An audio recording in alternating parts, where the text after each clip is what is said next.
La mort d'Arafat a plusieurs responsables. D'abord, Arafat lui-même, le premier responsable, avec sa conduite dangereuse, qui fait un wheeling de 130 km/h sur un boulevard à trafic routier très dense. La journaliste de la radiodiffusion de Côte d'Ivoire, qui à travers les vidéos de surveillance montre clairement qu'elle n'a pas respecté les règles de priorité aux intersections. La compagnie ivoirienne d'électricité, qui refuse de faire avec promptitude la maintenance des éclairages publics sur les grands boulevards d'Abidjan, ce qui aurait permis aux deux victimes d'avoir une meilleure visibilité.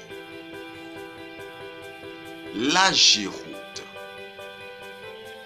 qui malgré les nombreux accidents au carrefour Les Oscars à Angré, a toujours négligé l'idée de mettre des feux de signalisation à cet endroit. La marque Ford, qui contrairement à ce qu'elle mentionne dans son catalogue commercial pour la série Focus, n'a pas de direction assistée sur les volants des véhicules qu'elle expédie en Afrique, ce qui aurait permis à la dame de contrebraquer rapidement dès qu'elle s'est engagée dans le carrefour, ce qui aurait permis ainsi d'éviter une collision avec la moto d'Arafat.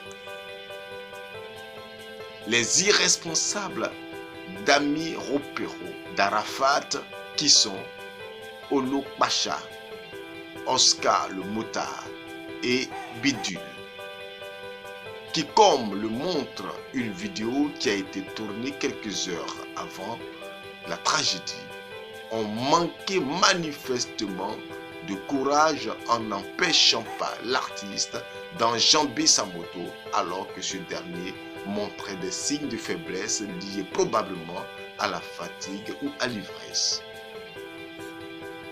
Le ministre Ahmed Bakayoko, Ambaka, qui a toujours été un père protecteur, il pouvait imposer une sanction exemplaire à la conduite excessive et extravagante d'Arafat, qui aurait eu au moins le mérite de le calmer en quelques minutes. Le procureur de la République, Adou Richard, qui à l'image d'un procureur normal de pays corrompu a classé sans suite, après intervention de demi-dieu Ambak, l'affaire Naï Arafat. Cette affaire avait occasionné la fuite et l'exil de l'artiste en France.